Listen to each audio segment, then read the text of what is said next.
Trisha with Insectopia, here to draw another insect with you today.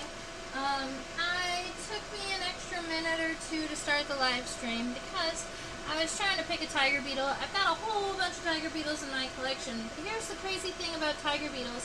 Their legs are so thin and fragile that sometimes I have a good mount like this one where all the legs stay nice and even, and it keeps all of its legs. But every now and again, I have some tiger beetles that drop legs, and or their legs aren't positioned just like I want them to be. So they're not always great specimens to draw.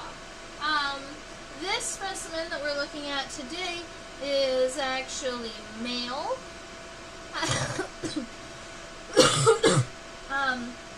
I can tell that because the back of its abdomen right here, and this tiger beetle is sticking out his male reproductive organs, because sometimes beetles do that when they pass. And the reproductive organs are called the adigus. Alright, sometimes people call them the adiagus. So I am unsure still with the pronunciation, but I've always called it the adigus. So welcome, Susan. So happy that you are here. Don't mind not chit-chatting too much because you're feeling under the weather. I am also feeling under the weather. I don't know if you heard the cough or not. I've been sick for about 3 days, but I'm not running a temperature today, so I figured I totally can live stream. Plus, bugs are the live stream is a great part of my day anyway. So I like to make sure that I do it when I can. Alright. So we're looking at this cute tiger beetle here. Now, tiger beetles are in the family Carabidae, so they've been smushed in with the ground beetles. So tiger beetles in general are actually a subfamily. It's Cicindelinae. INAE, it means a subfamily and not a family. This individual was actually collected, in New Jersey on a hiking trail. You're gonna laugh. On a hiking trail that was called Mount Misery. And honestly, I sincerely enjoyed the hike. I didn't find it miserable at all. But that's what the name of it was. And then the common species in that area that I believe, let me check this one out. Nope, not that one. I thought maybe I could ID this tiger beetle for us really quick, but Cicindela punctata, punctulata is what I'm thinking, but it doesn't have any spots. A lot of tiger beetles, ooh, but this one,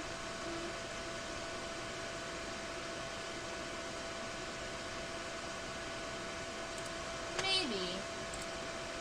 Let me double check one more before I give you an answer.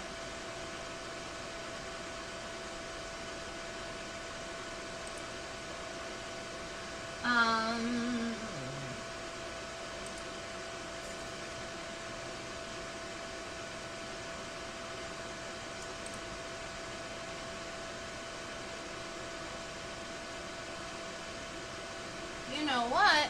This might be the one-spotted tiger beetle. If we look at it from a more lateral perspective, so let me go ahead and turn this microscope for you right here.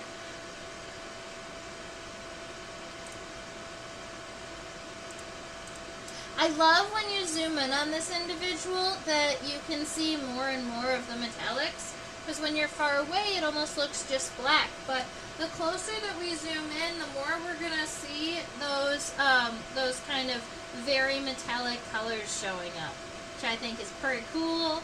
But if we look right about, let's see if we can get Terry out. There he is. If we look right about there, I believe that is the one spot that we are talking about. I'm actually pretty happy with that. The one-spotted tiger beetle.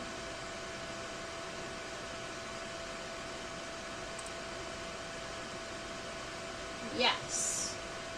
All right. So, I'm going to say that that's definitely the species that we're working with today. So I'm going to write on the top of my paper its common name, which is the one-spotted tiger beetle. And then the species on this individual is Apterodela unipunctata. So let me go ahead and give that to you. Apterodela unipunctata. Now, when we say a lot of times we're saying no or against, kind of like anti. So aptero, I would assume means no wings. But we can see that this tiger beetle does have a complete 4 wings because the membranous wings from underneath is untucked and we can see it right there.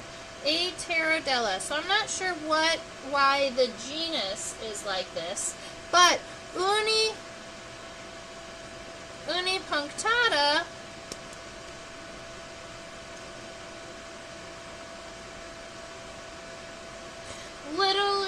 literally translates uni meaning one, and punctata is sometimes means puncture, like a puncture, but punctata also can be punctate. Sometimes we can translate it into spot. So that's where the epithet comes from, which is pretty nifty. All right, welcome Michael, I see you. Welcome Jared, I see you. Yes, the punctations are iridescent and they are absolutely fabulous. Is that one spot on each elytra? How come the 6-spotted has 6 spots total, but the 1-spotted has 2? The answer is yes, Susan. I wish I had an answer for you, but the answer is yes. It is technically 1 spot on each elytra, so we could call it the 2-spotted tiger beetle, but that's just not the common name for this individual. And when I zoom out as far as I cannot get this specimen in the microscope to fit straight up and down in this viewer, but I can when I put it sideways like this. So we're going to go ahead and get a measurement on this tiger beetle here. And I'm going to measure from the front of the head to the back of the abdomen, not including the adigus. Alright, so I'm not going to include the male reproductive because that's not, it's normally inside of the body. So from the front of the head to what I would assume is the back of the abdomen, right around there.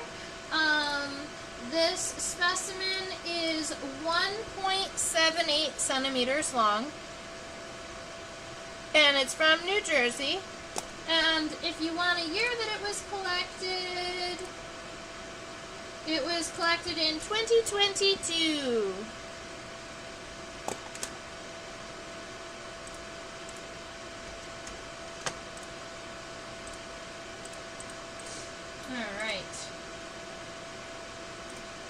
So that gives us a good head start on this beetle. Now, I'm going to leave it like that until we get our nice first sketch done, and then when we zoom in, we'll straighten the beetle out. Keep in mind, tiger beetles are really freaking awesome because they run really fast. They actually run so fast that they cannot see while they are running. They run at essentially their own version of hyperspeed, where their own brain cannot comprehend the world around them because it is moving too fast. And then they have to stop and look around to see where they are, and then they zoom again. But when they zoom, everything just blurs out and together, which I think is kind of nifty. It makes them actually a really great predator, the ability to move really quickly. Ideally, predators should be able to see and run at the same time, but, you know, tiger beetles don't need something like that. They can see and run separately.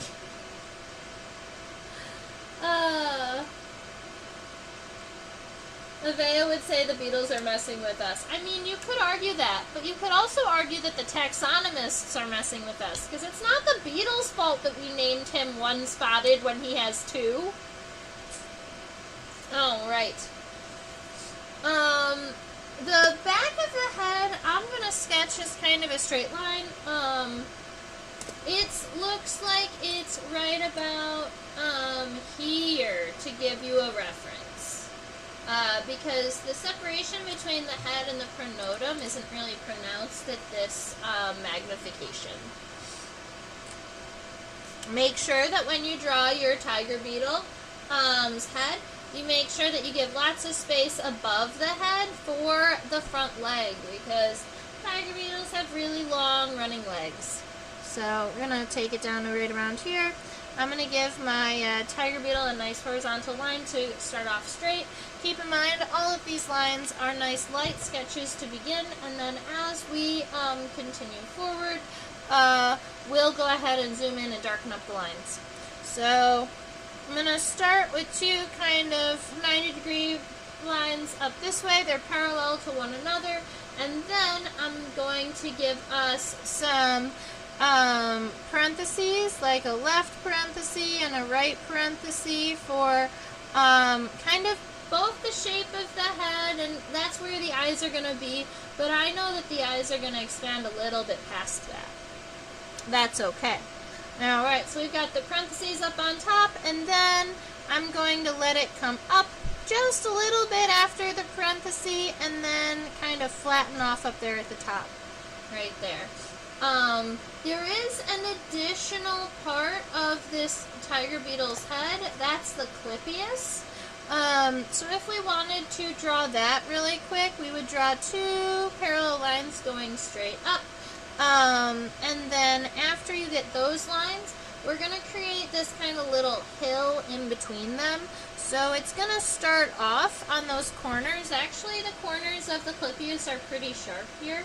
And then there's this little hill in between them. Now you want to make sure that that stays nice and even and parallel. It stays nice and even and symmetrical. Not parallel, symmetrical. So that the center of that hill is in the very center of the head. But we're gonna zoom in. There's a good chance that I'm gonna have to make this a whole lot bigger. I think I'm gonna have to make it a whole lot bigger. I'll fix that. We'll fix that when we zoom in. So I'll just draw it a little bit. I think that I'm gonna have to widen this a little bit. But that's what the zooming in is for, is fixing some of the minor things. We just want to make sure that we've got all the shapes approximately right. So we've got that head there. We know where it is, what it's doing. Is the clypeus the darker bluish part or the orange thing in front? I'm thinking the orange thing is the labrum. I'm thinking the orange thing in front is the clypeus, but let's zoom in and rotate just to double check.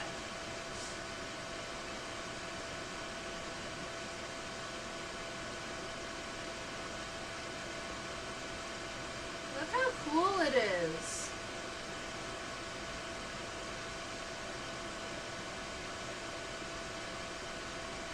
Oh.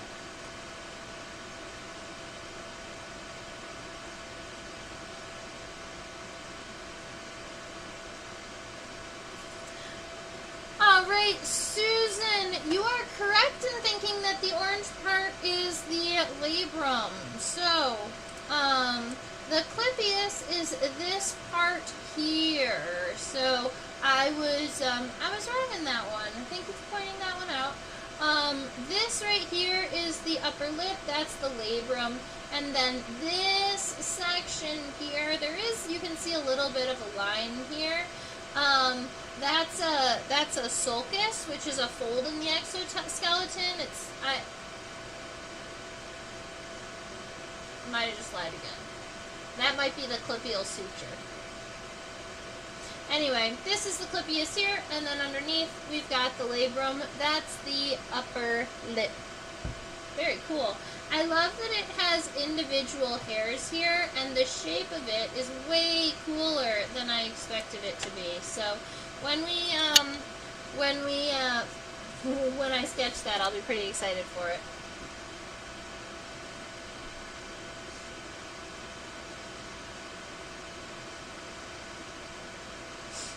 And that's something that I mix up too sometimes, Susan. So sometimes on beetles, you'll have the clypeus that's really obvious, and then the labrum is kind of tucked underneath. And then sometimes you have a really big labrum with a little itty bitty clypeus. And you kind of really just have to zoom in to observe it to determine which way you're going. But in this one, it's that yellow part, the duckbill part, is definitely the labrum.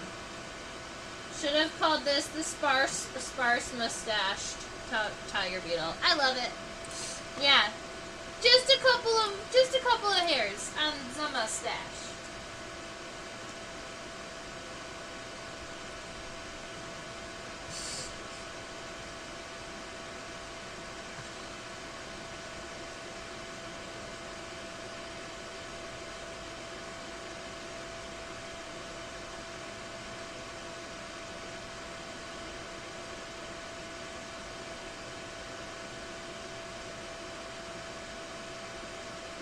That's fine. We're just getting this light sketch in anyway. So the next body part here, the one that is right behind the head, is the one that we call the pronotum. So if we look here, alright, the pronotum gets wider on the edges, but is generally at the same width as the back of the head and finishes at approximately the same width. So I could even just give myself some parallel lines just to make sure that it starts and ends at about the same spot. But I do want to make sure that on my sketch I give it kind of these,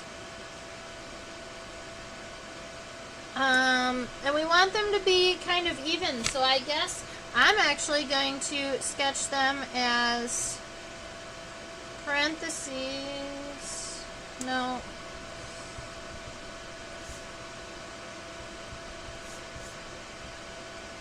Alright.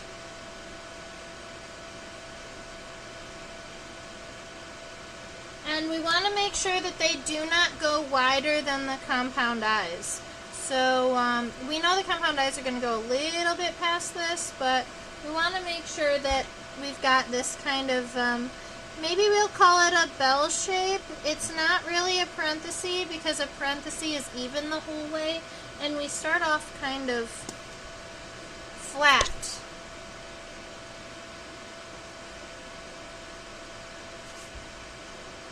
Kind of like that. And we can cut across.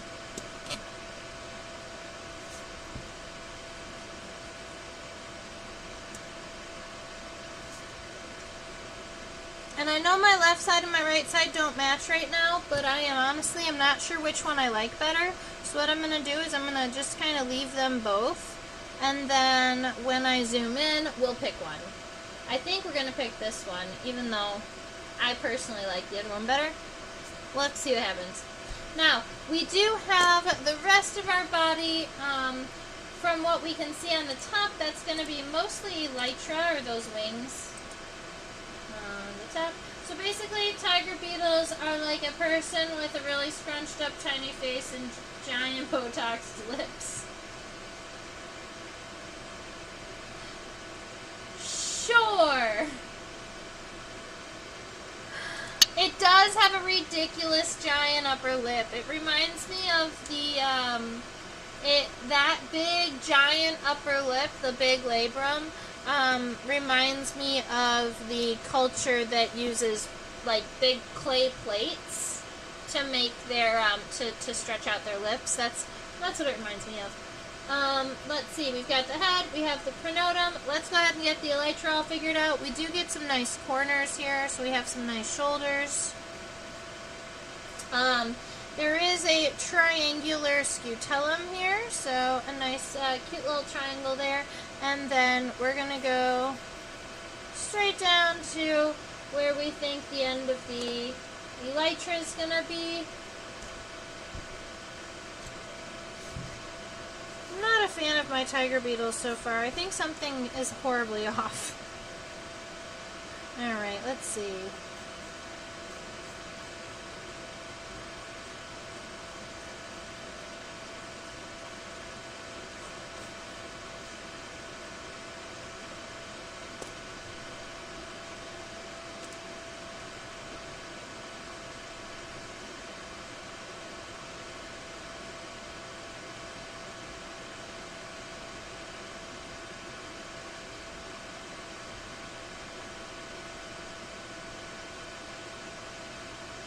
Here we are.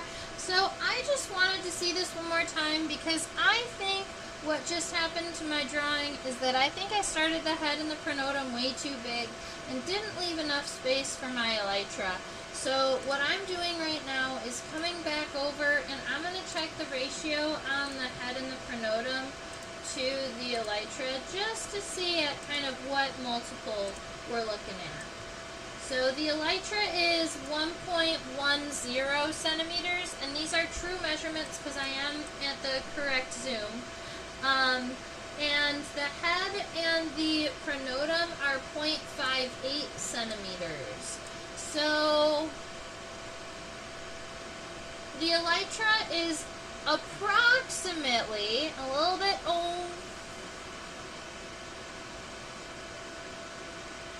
under. The elytra is approximately 2 times the length of the head and the pronotum. So if I was to take my head and my pronotum here, and then I multiply that by 2, that's way off of my paper. So that tells me I started my buggy too big. That's okay. When I come back and I zoom in, I'm going to just make sure that I shrink all of the body parts. That'll be fine. I don't want to redo my light sketch, so let's zoom into the head.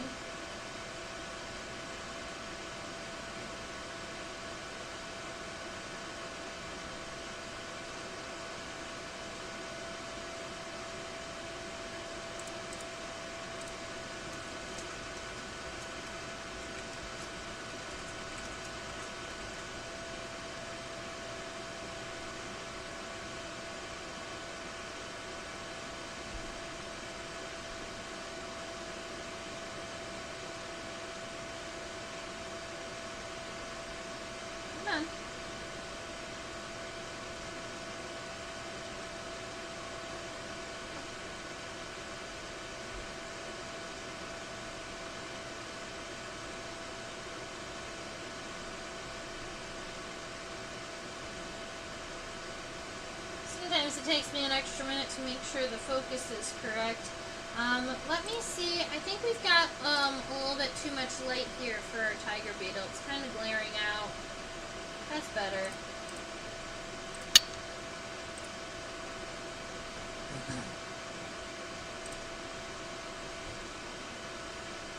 A nasty, terrifying teeth. This guy is rocking some great textures. I concur. The textures on this tiger beetle are kind of the best. If you zoom into the head, it almost looks like somebody took a finger and like fingerprinted his head. Alright, so keep in mind that when I sketch this, I am actually shrinking the entire head in the process. So I'm going to kind of use these lines, but just kind of shrink everything down a little bit in towards the center. I'm going to start with these compound eyes here. Kind of looks like he's wearing a mango on his mouth. I can see that. I'm going to start with the compound eyes here. They have this almost reniform-like shape where they've got this indent, kind of like a kidney bean. So let's see, from right about here, I'm going to make sure that it comes in. It's got that little bit of the divot there, and then it's going to come down to the edge of the head. So that is going to be the inside edge of my compound eye, and then all I have to do is kind of make it bulbous, and that gives me compound eye number 1. Now, all I need to do is get that second compound eye kind of lined up over here. I want to make sure that it's coming in just a little bit because I am shrinking this head here. So right about here, make sure it stays nice and symmetrical with the other one, so it's got that little divot there, just like a reniform compound eye would have. But I think I made that one a little strong, so let's do it again. Alright. And that's the inside of our compound eye. So now all I have to do is kind of make it nice and round around the outside. And that gives us the compound eye on the other side. I'm actually pretty happy with those two, nice and even. So now behind the compound eyes, we have, what would we call that? Would we call that the vertex of the head? I believe we would. We have the vertex here, which is behind the compound eyes. And it is pretty nice and straight, but it doesn't go too far before the head ends here. And then the pronotum is going to start up right after that. Now, along the front of the head, have I ever discussed with you the parts of the head here? So, let me give you some words. Because this tiger beetle is pretty easy to see him on. We've got the vertex, and we have the frons. We can't see any gena here, but then you've got the clypeus, which is one we've already talked about. So the vertex of the head is generally right on the top of the head, but in beetles, a lot of times what we're talking about when we mention the vertex is not just the top of the head, but the top of the head behind the compound eyes. So this region right here, because it is on the top of the head but behind the compound eyes, that region of the head right here is the vertex. And then the frons is generally what we consider the front of the head. That's going to be the region between the compound eyes and down to the clypeus. So that region is the frons, and then the clypeus is a final kind of segment of the head before we get into mouth parts. Let's take this microscope image and zoom down just a little bit so we can see the antennal sockets, or where the antennae connect. We can actually zoom in a little bit too.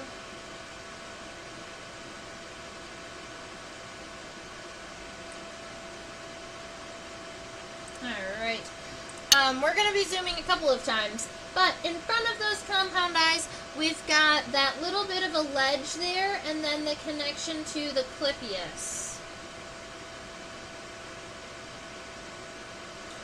So, from what I'm seeing, I would like to just point out that this hill here that is reflecting the light, that's the end of the head, and then the beginning of the clypeus on either side. So you've got the frons that comes up, it comes up to a point, and then it comes back down. And then there's this region that almost is figure 8-esque because it's wider on both sides and really narrow on the center. That's the clypeus.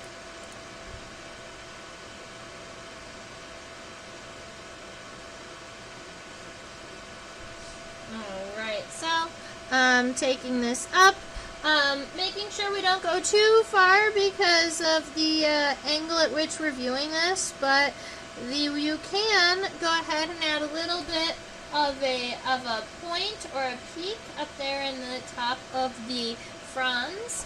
And then you've got the clippius that kind of comes up a little bit wider, but then gets narrow at that center. So we've got that cute little clippius guy. And then after that, we get the labrum. The labrum gets its own line because it's not actually a chunk of the head. This is the upper lip. All right, this is more a part of the mouth part of this beetle.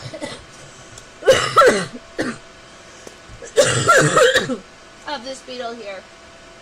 All right, so we get the points on the edges where we've got kind of like little extra hairs, little parallel lines going up like that. And then instead of it just being a cute little hill, it's almost like a very angular, kind of like, it reminds me of a geometrical shape. Because after that corner, we kind of come up.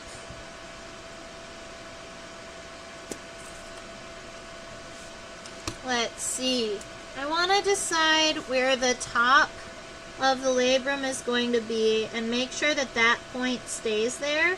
So I'm going to say that's going to be that center point of the labrum.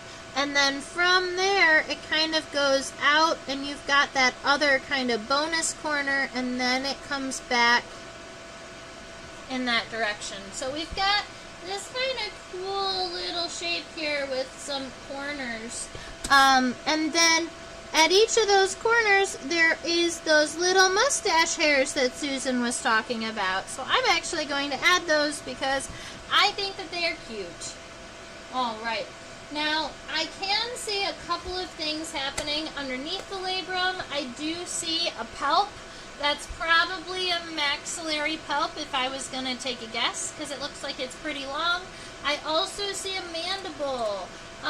This right here, that's a mandible.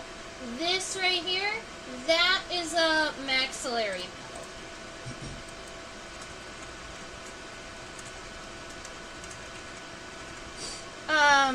Now, what I'm going to do instead of drawing the maxillary palps, because they are kind of wonky, and I will show you the front view. Good question, Susan. I just want to first kind of draw, you know what? Maybe we'll look at the front view first, because I'm kind of curious what these mandibles look like if they aren't kind of tucked under that upper lip. We might have to turn the beetle upside down to see it.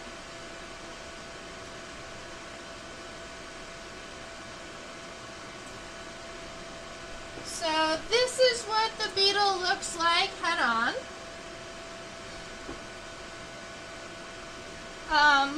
I don't know, I think that it looks kind of angry. It might even, I think that the orange kind of reminds me of jack-o'-lantern-esque. Now I want to see what it looks like from underneath.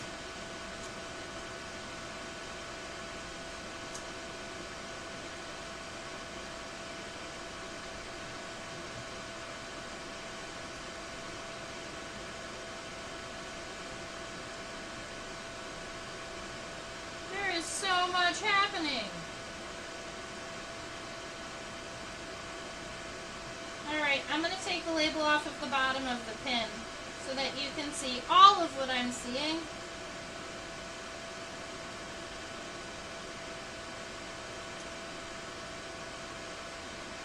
Are those labial palps? Sorry, I'm going to go on an entomological side quest really quick. Those are labial palps. Look at how crazy those are. Okay, so this is fun.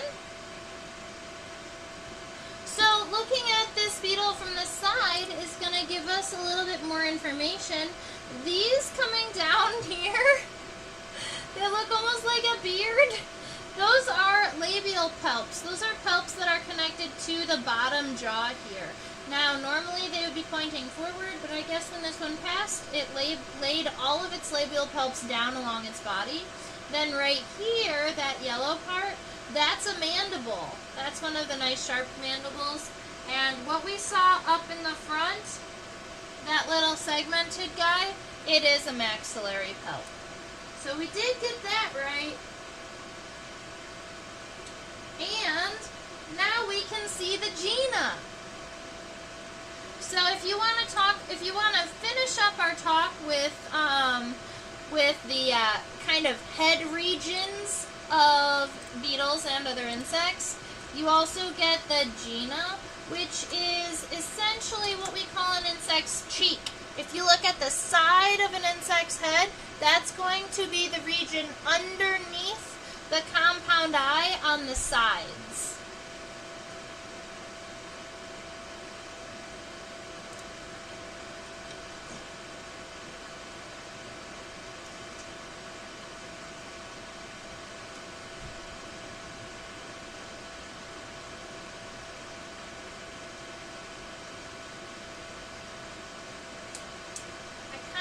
Love all of these mouth parts. Let me go ahead and give this even more light, a little bit more exposure, and see if I can brighten it up for everybody. Because sometimes these mouth parts are really only visible if I really overexpose, especially because they're all dark. It's really tricky. Those are the maxillary palps all folded around up there. I was trying to see what this really, hairy region of the mouth was, but I can't tell. My guess is that it's a maxilla. Look at the cute hairs on them in its mouth. Alright, I'm a fan.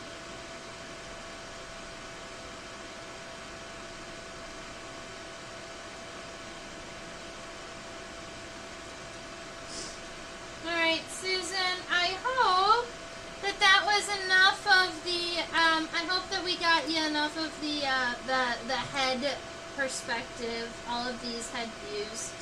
I love this one. I was really hoping to be able to see some of the,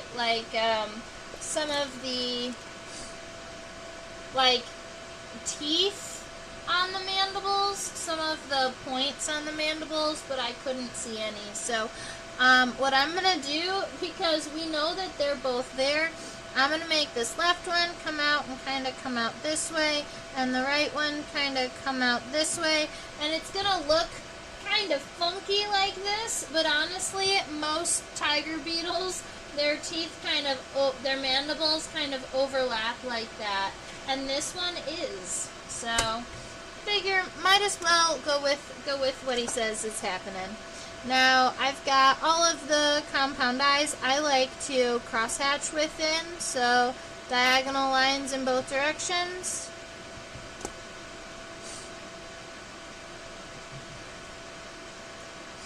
Alright, let me see. The iridescence is so pretty, I concur.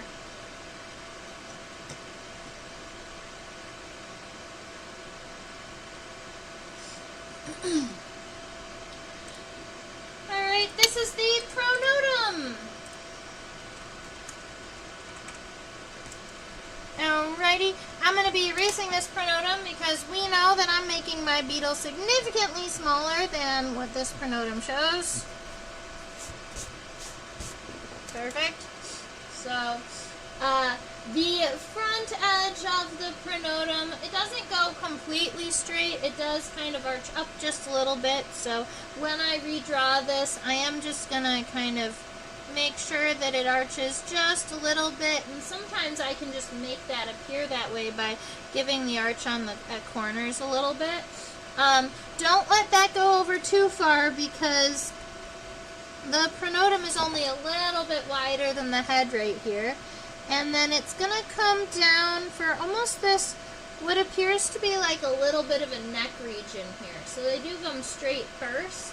And then we have that kind of parentheses shape. And then it comes down to parallel once again. And I'm going to end it with a slightly upward arch, just like the slightly upward arch on the end of the head here. Kind of like that. Now,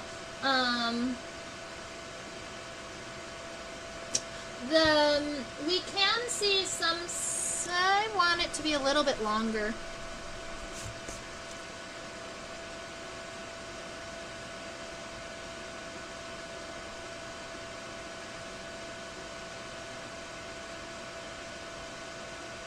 There we go. Perfect. So that gives us that. I would put, I'm going to go ahead and sketch in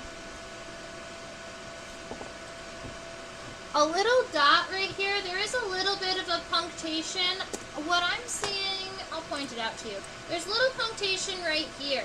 And you can see there's this little bit of a line in the center, and then it's almost kind of one bulbous region and a second bulbous region right here. And it all seems to kind of come out from, like, radiate from this point. So I'm going to find the center of the pronotum right around here and just give myself a little point. And then really nice and light, I'm just going to kind of give that shape to the pronotum a little bit, just to remind myself that that exists. Admittedly, when I looked at it the first time, alright, it looks a little bit like a butt. Alright, it's just what it is. I love it, but it is what it is. And then I think what I need to do to make this a little bit more realistic is after those parentheses, I think that this needs to be just a little bit longer. Yeah, right around there. Perfect.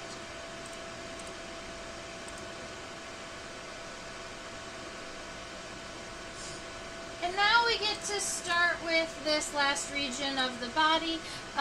We're looking at the elytra and the scutellum primarily. So the scutellum is this little triangle right here, and the elytra is this guy and this guy.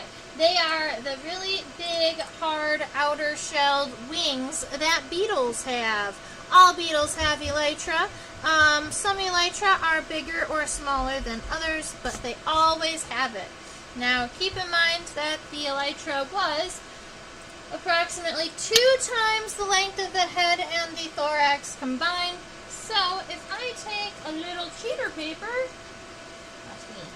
If I take a little cheater piece of paper, and I measure from the front of the head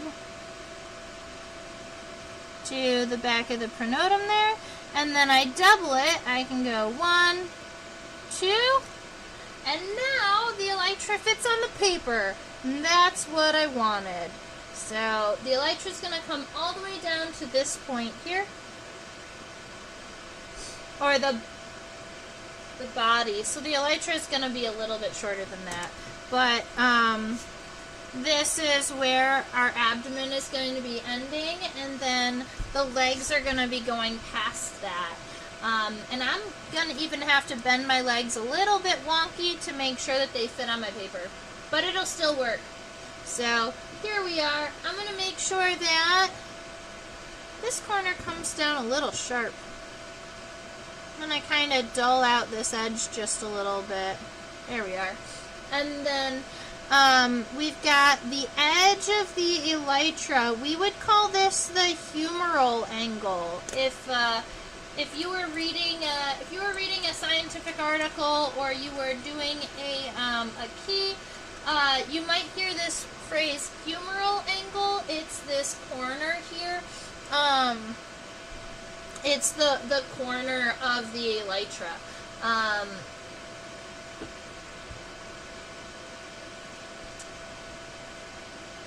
Yeah. I want to say, like, you know, the funny bone in your arm is the humerus. It's kind of like that. Alright, so we know where it's going, we know where it's ending. It's nice and, it does get nice and wide at about the 2/3 mark, so I'm going to say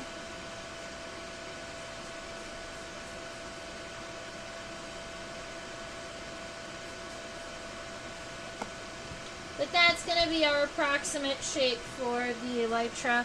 We can pull the specimen over here if you want to see that, but that should be about right.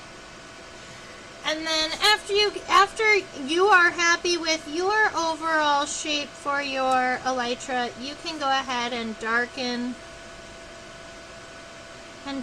that line. We might be changing it just a little bit at the very end because I believe that they doesn't completely meet at the end, but we'll see that momentarily. So let's get this scutellum here in place. Make sure that the scutellum lines up with the center of our body and that the very point of the triangle is on that center line. That's our scutellum. And then a nice straight line that is the center line of our beetle that should divide the beetle perfectly in half. Mine went straight off to the left a little bit, so I'm going to make sure that it stays center, similar to that. And I'm going to leave that alone. Now, let's go look at that one spot.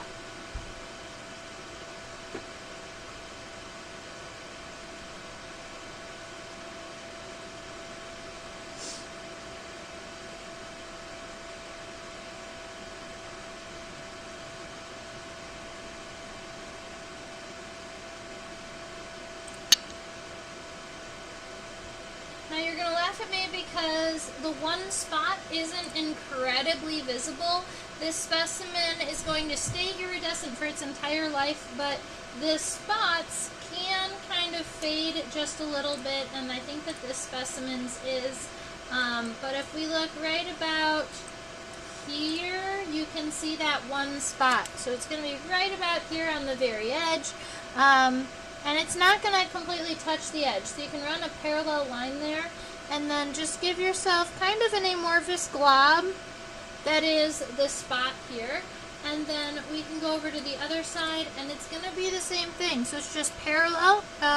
It's just like on the same spot at the other side, but they are not going to be exactly perfectly symmetrical to one another. So it's okay if your left blob doesn't look exactly like your right blob. In fact, even on this beetle, the right one is more quadrate and the left one is more subtriangular. So if you were going to draw them like this beetle has it, I would almost draw this one kind of more square, this one kind of more triangle-y. And then you always can stop and smell the roses. No, you always can stop and zoom in on the really cool texture of this beetle and look at all of the fun iridescence. Let's see. Yeah, see where the light is hitting it really well. What about right here?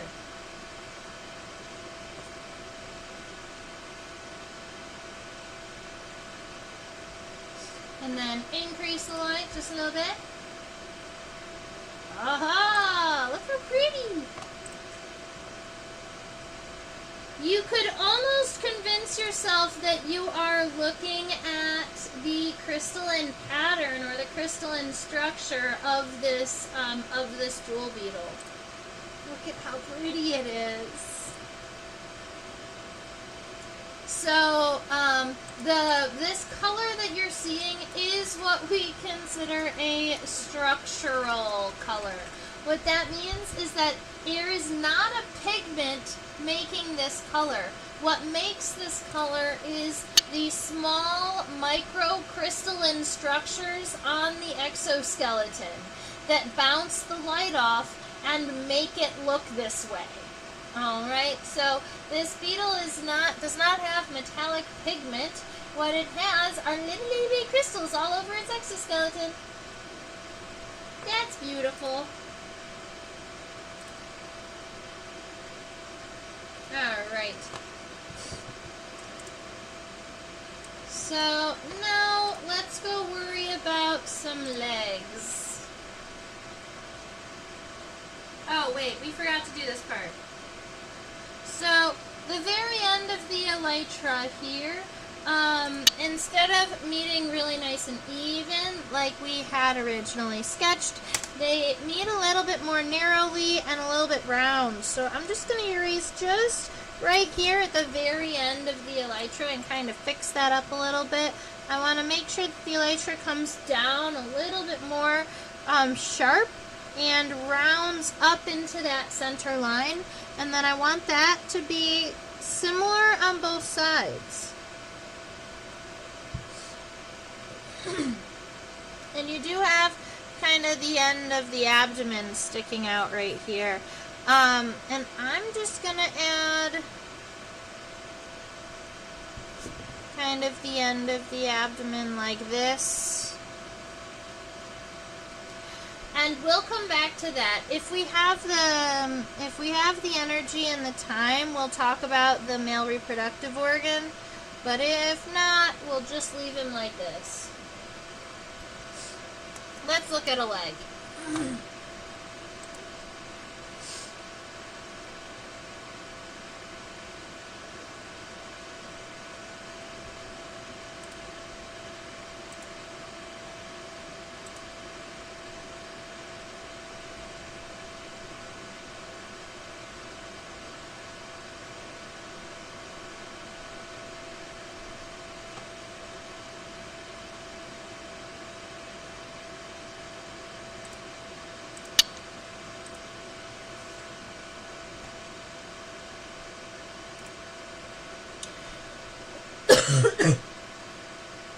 So the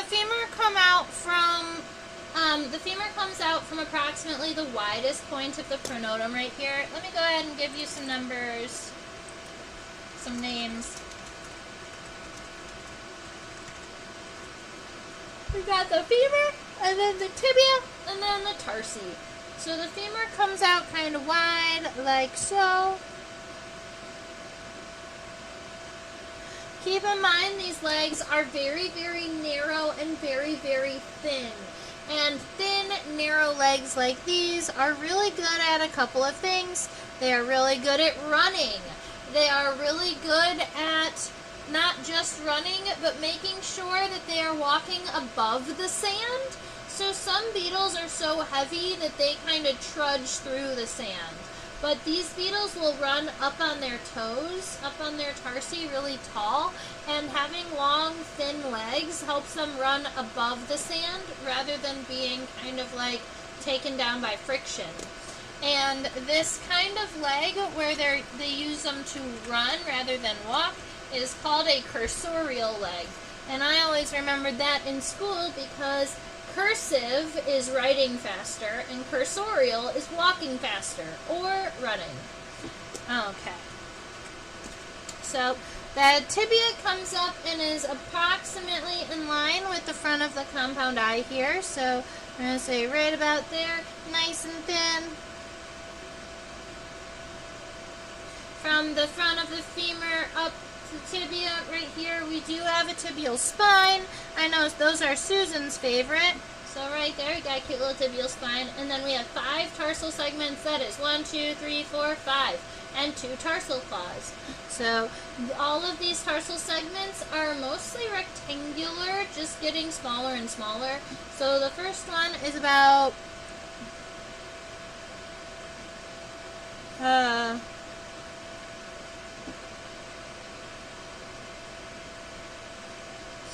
the first one is going to take us to almost the front of the labrum here. So we're going to say the first tarsal segment is around about that long, and then they continuously get shorter and shorter. So the next one, 3, wait, that's 2, 3, 4, and then the 5th one is kind of round at the end with 2 tarsal claws. Alright, so that gives us our front leg. Let's go look at the middle leg.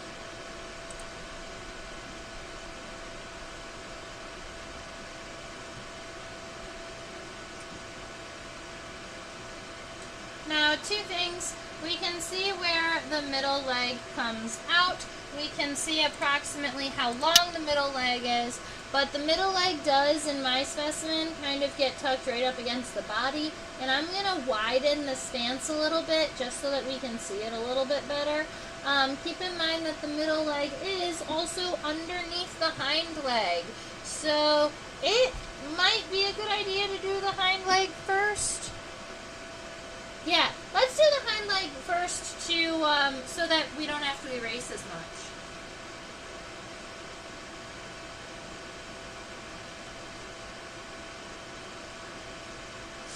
There we are. So, if the middle leg is going to be coming out right about there, the hind leg comes out right about at the spot. I think the spot needs to be a little higher, huh? So, the hind leg is coming out at the spot, but I made my spots just a little bit too low. We want those spots to be closer to the center of the elytra, so let me get... That's going to be better. And then our femur comes out from there. So, the femur is a little bit wider at the base, and then it gets narrow. Alright, and then our tibia is going to come down at an angle, and it is nice and long and thin. So that is our tibia. It's going to be about as long as the end of the elytra here. And then you do have that tibial spine. I believe if we were to look at it from another angle, it does have 2 tibial spines. And then we have 5 tarsal segments. So that is 1, 2, 3, 4, 5. With the claws. Alright, so we've got front leg, we have hind leg. Let's do middle leg.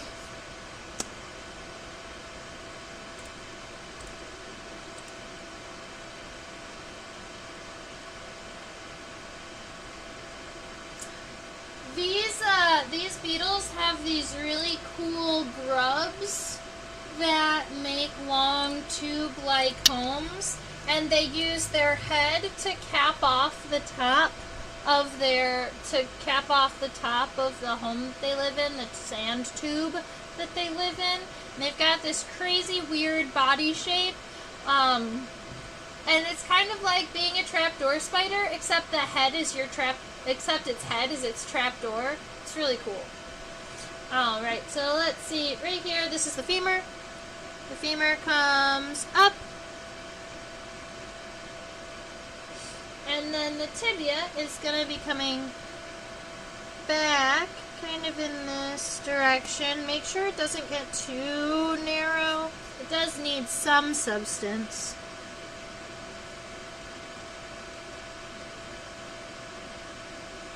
And I'm going to make sure that my tibia goes a little bit further past my femur here.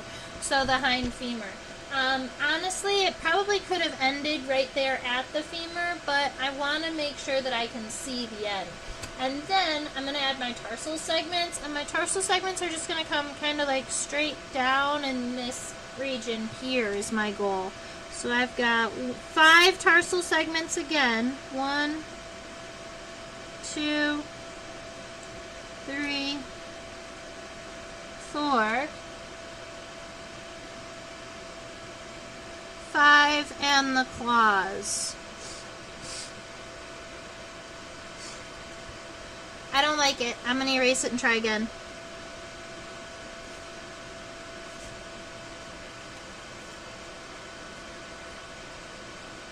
I want my tibia to go out.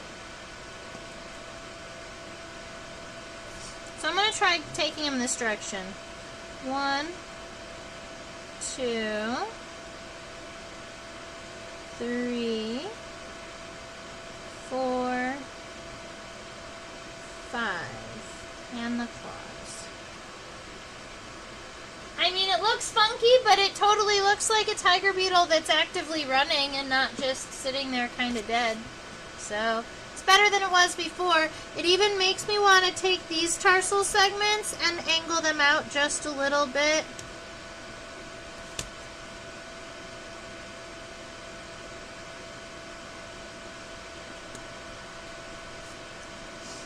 One, two, three, four, five. Yeah, that makes me happier. So now these aren't straight and those aren't straight. These can be straight, that's fine. So we've got the legs all on the right side. You know me, I like to draw my legs just on one side because I'm an oddball. But while I'm speaking, you can be adding the legs to the other side if you'd like. And now the only thing I have left are the antennae. So let's go look.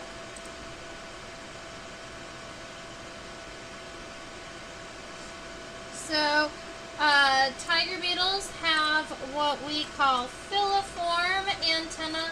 That just means that they are long and straight like a filament. They are in the form of a filament, meaning they are filiform. Now, the antennal segments are called the scape, the pedicel, and the flagellum. The scape is this first one. It's kind of nice and wide. It starts right about here at that, the antennal socket. I'm going to draw the antenna on the left side because there's legs on the right side. So let's see. I've got that scape as that first segment. The pedicel is the next one. You can almost see it's kind of very small and it's kind of round. That helps with the angles of the antenna. And now we've got 1, 2, 3, 4, 5, 6, 7, 8, 9 segments in the flagellum. Let me count again. 1, 2, 3, 4, 5, 6, 7, 8, 9. So there are 9 antennal segments in the flagellum, which means in total there are 11 antennal segments. Because even though the scape and the pedicel have different names, they still count as segments in the antenna.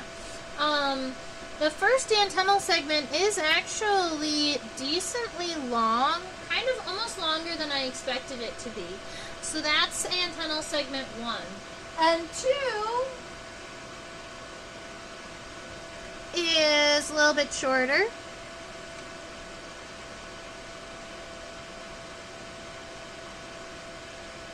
3, 4, and 5 are all shorter than 2, but they are equidistant from each other. So 3, 4, and 5 can be all about the same. And then we get even smaller. 6, 7, and 8 are even smaller. And then 9 is an itty-bitty, teeny-tiny round segment at the very end. And if you've got the antenna length right, it's going to end... if you pulled it right directly behind the compound eye, it's going to end right about here, but if it's angled out a little bit, you'll end it just a little bit higher.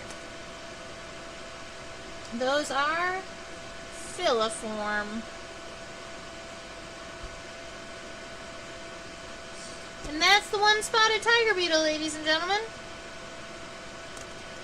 Let me make sure that I change the title of the live stream to reflect what we drew today.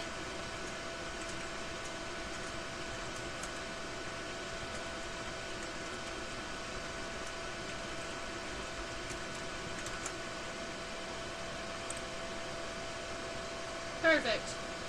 Alright, so that's our tiger beetle for the day.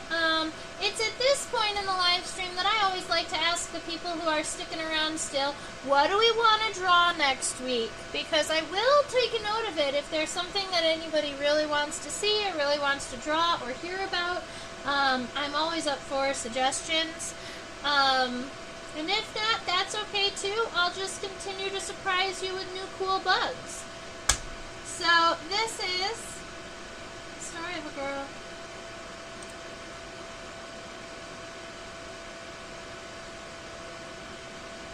There we are.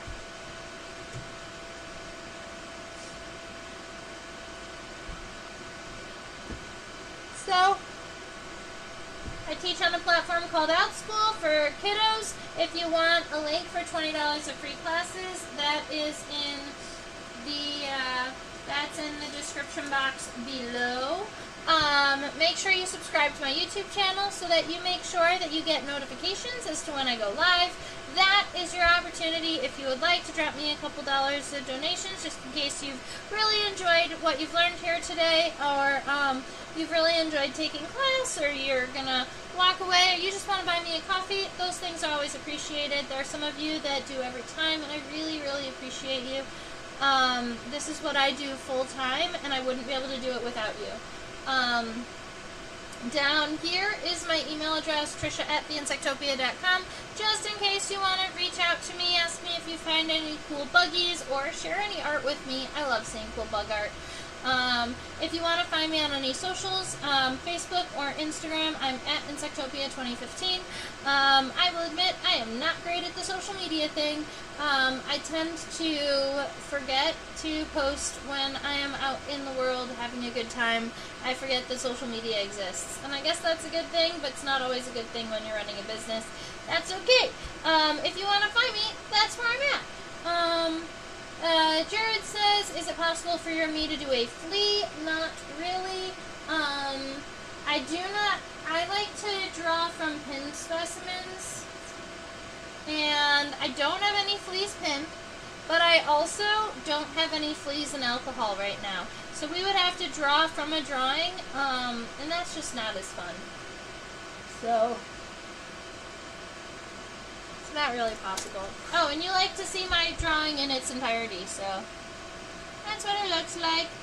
He's cute, he's simple. I made sure to pick somebody simple so that we could draw and be a little bit quicker today, because I have been feeling a little bit under the weather, but that's what we did today. I hope that you all have a fabulous rest of your week. I look forward to seeing you next week, and stay buggy. Bye.